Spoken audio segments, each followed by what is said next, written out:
Ya, bismillah. Assalamualaikum warahmatullahi wabarakatuh.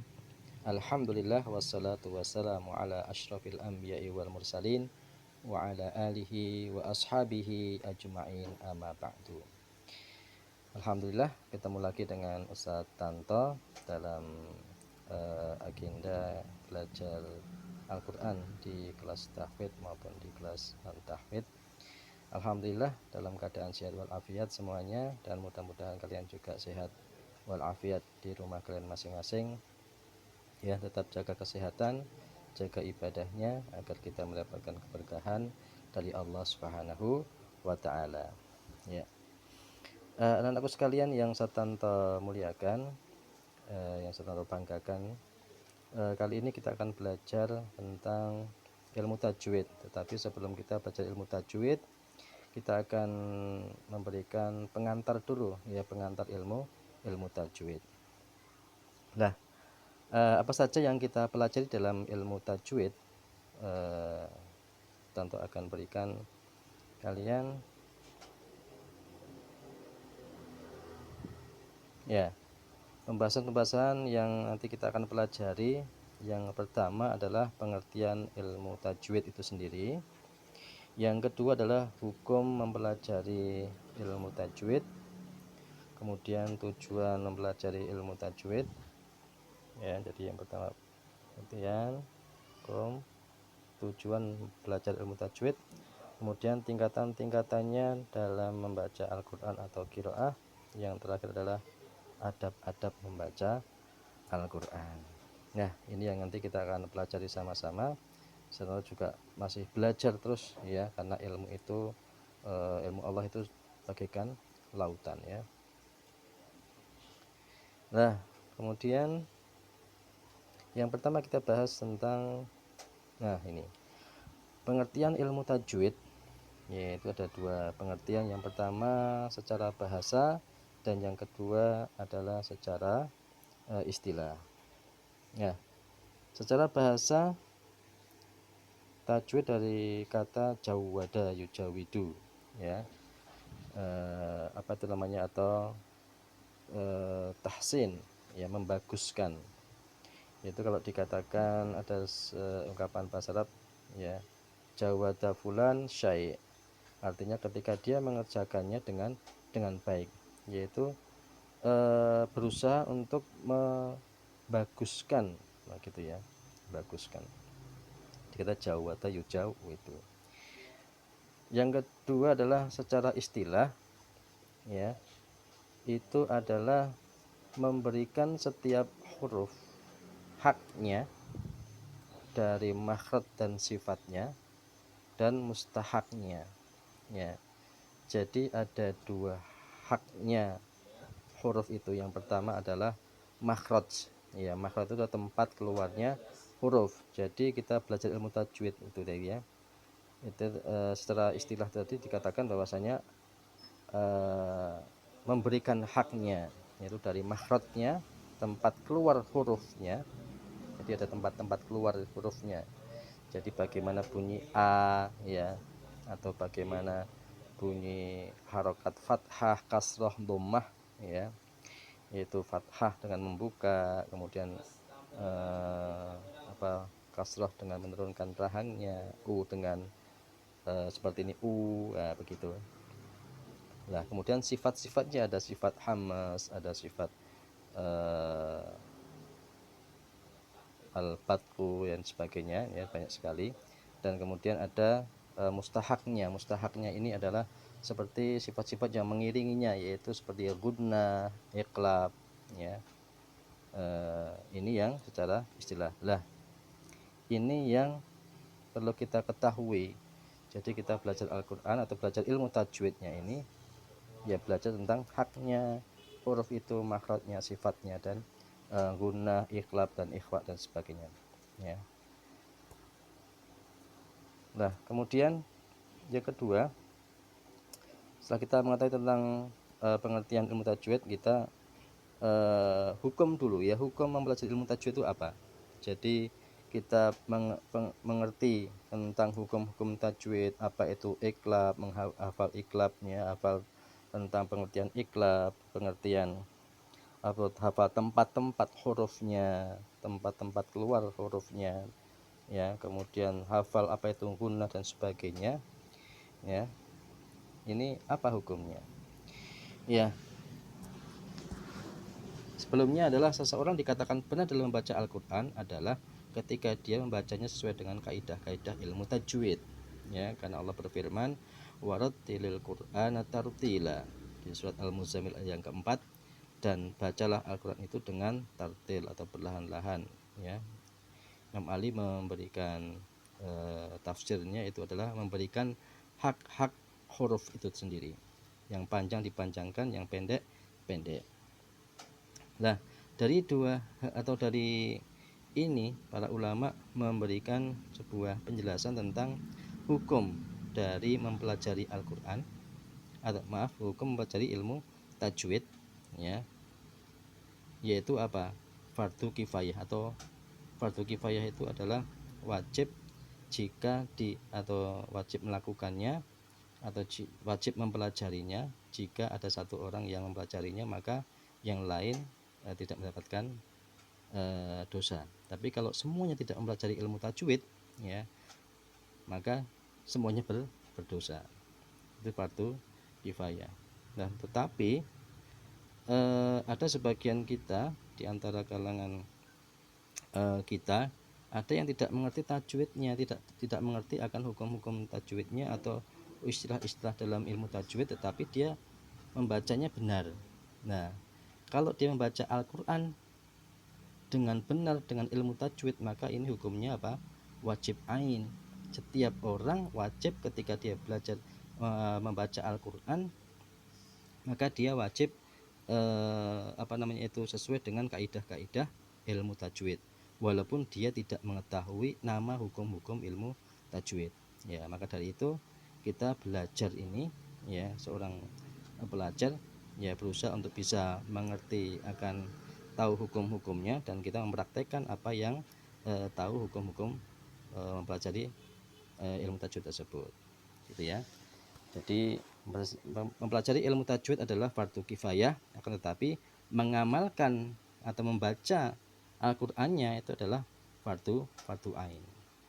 Fardu ain itu bagaimana? Ya, setiap individu itu punya kewajiban untuk melaksanakan kewajiban tersebut, ya. Kalau dia tidak melaksanakan, berarti dia berdosa. Loh, saya masih salah-salah itu bagaimana? Tidak apa-apa kalau dia masih berusaha untuk belajar. Tetapi kalau dia sudah tidak mau belajar, ya, ya, jadi berdosa ketika dia membaca Al-Qur'an.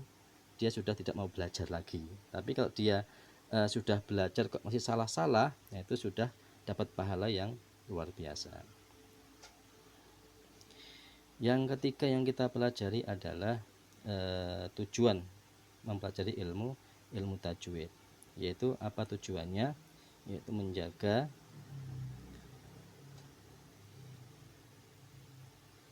lidah agar terhindar dari kesalahan dalam membaca Al-Qur'an. Ya. Nah, kita tahu hukum-hukumnya, tahu tempat keluarnya, agar apa? Agar kita itu sebisa mungkin sama seperti apa yang dibaca oleh Nabi kita Muhammad Sallallahu Alaihi Wasallam. Nah, agar terhindar dari kesalahan-kesalahan itu. Tadi seperti saya sampaikan tadi, kalau saya masih belajar kok masih tetap salah, tidak apa-apa, karena kita terus belajar terus, ya. Nah, diistilahkan kalau dalam kesalahan itu adalah istilahnya al-lahnu, ya, al-lahnu.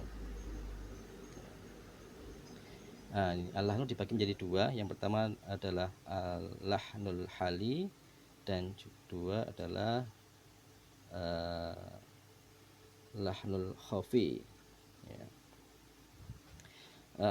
Al-lahnul hali yaitu kesalahan berat membaca lafaz Al-Qur'an yang dapat merubah arti. Lah, ini yang contohnya membaca huruf ain dibaca hamzah, ya. Alhamdulillahirabbil alamin, ya, dibaca alamin. Nah, itu yang merubah arti. Itu sangat fatal sekali nantinya. ya, sangat fatal. Yang ini kita tujuan tadi kita belajar Al-Qur'an, belajar ilmu tajwid ya adalah apa? Agar terhindar dari kesalahan-kesalahan tersebut. Nah, ada kesalahan besar tadi ya yang tidak ditolerir ya, ada yang kesalahan kecil yaitu al-lahnul khafi, yaitu kesalahan ringan. Itu salah membaca Al-Qur'an namun tidak sampai merubah arti. Mungkin dicontohkan gunahnya kurang ya. Misalnya inna a'tainakal kautsar, misalnya begitu. Dibaca inna a'tainakal kautsar. Nah, itu gunahnya kurang, mat wajibnya kurang dan sebagainya. Nah, ini ya kesalahan ringan. Ya, tetapi demikian kita kalau sudah belajar sebisa mungkin ya untuk kita mempraktekkan apa yang kita pelajari. Ya, berikutan kita sudah membaca ilmu tajwid ya, kita belajar untuk membacanya dengan baik bacaan Al-Qur'an. Maka di sini kita akan beritahukan tentang tingkatan-tingkatan qiraah atau membaca Al-Qur'an. Yang pertama ada tahqiq ya, kemudian tartil, hadr dan tadwir. Ya. Untuk bacaan tahqiq yaitu ialah bersungguh-sungguh dalam mengucapkan ayat-ayat Al-Qur'an seperti menyempurnakan mat dan membacanya secara perlahan, dan tingkatan ini digunakan dalam pengajaran. Nah, kalau kalian pas belajar waktu sebelum masuk Al-Qur'an ada yang Iqra, ada yang Ummi dan sebagainya ya, kadang-kadang guru kalian itu memberikan pengajaran perlahan-lahan ya. Inna a'tainakal kautsar, nah, gitu. Jadi biasa untuk pengajaran. Nah, ini tingkatan yang pertama. Yang kedua adalah tartil. Nah, ini tartil yang ialah membaca Al-Qur'an dengan mentadaburi maknanya, mengeluarkan sifat huruf dan makhrajnya dan tidak terburu-buru.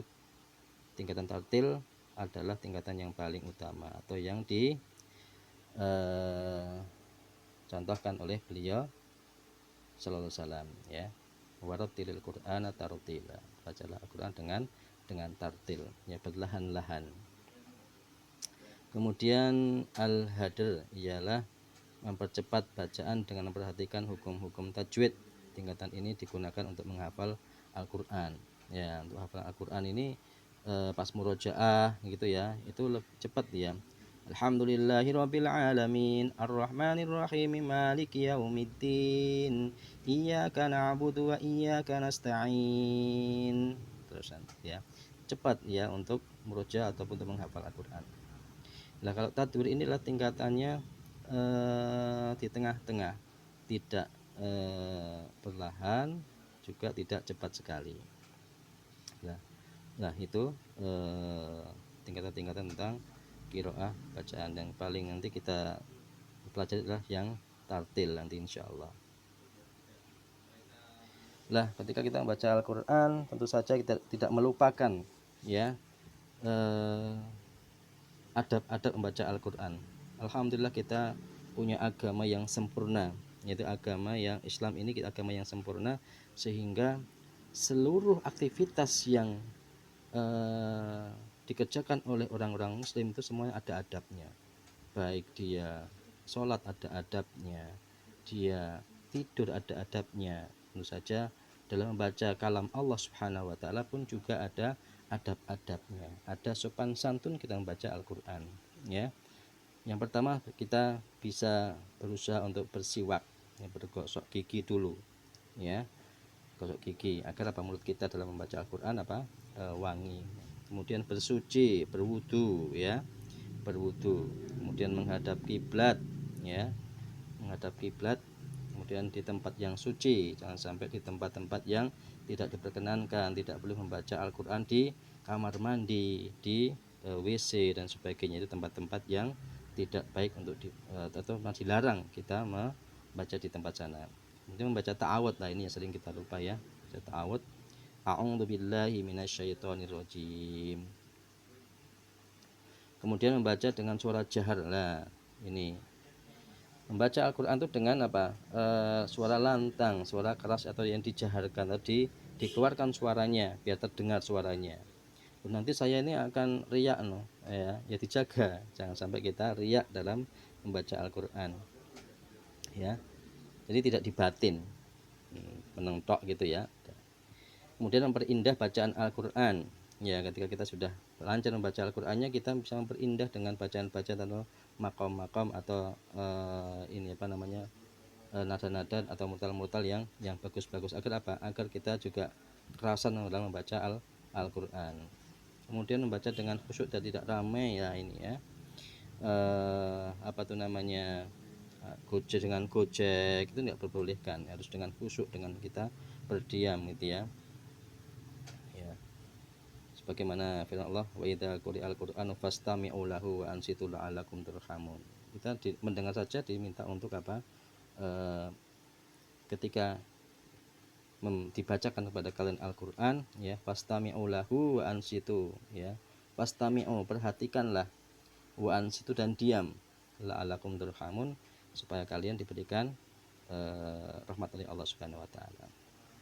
Kemudian tidak menyentuh mushaf kecuali dalam keadaan suci. Ya, kalau kita berusaha semaksimal mungkin dalam keadaan kita berwudu, kita memegang mushaf Al-Qur'an. Jika kita dalam keadaan berhadas, kita mandi dulu. Ya, atas kecil kita berwudu, atas besar kita mandi. Ya, mandi wajib. Sebelum kita menyentuh Al-Qur'an atau mushaf Al-Qur'an. Nah, demikian tadi apa yang kita baca di pengantar ilmu tajwid. Mudah-mudahan kita bisa memahaminya dan bisa mengamalkan dari apa yang Ustaz Tanto sampaikan, dan mudah-mudahan kita mendapatkan pahala dari Allah Subhanahu wa taala. Mungkin demikian yang Ustaz Tanto sampaikan, mudah-mudahan bermanfaat ya. Kurang lebihnya mohon maaf, jika ada kekurangannya dimaafkan. Tolong cari referensi-referensi yang lain yang insya Allah akan menambah wawasan kita dalam belajar ilmu tajwid ini ya. Assalamualaikum warahmatullahi wabarakatuh.